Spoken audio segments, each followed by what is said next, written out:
In June of 2019, an 18-year-old named Elise was home from college for the summer, living just outside a small mountain town in France.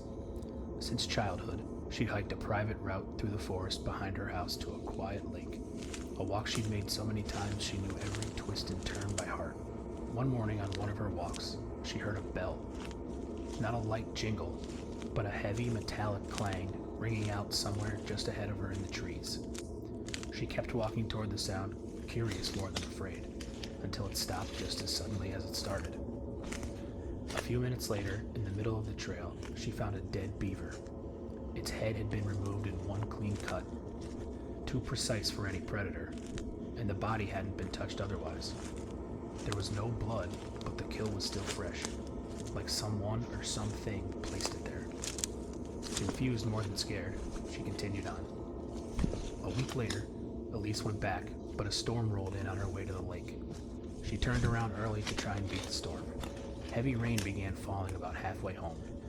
She was walking back along the stream with her head down against the rain when she walked directly into something soft and wet. It was the beaver, strung up from a branch by a cord. It was holding its own head in its front paws, stitched together with twine. It hadn't been there 30 minutes earlier.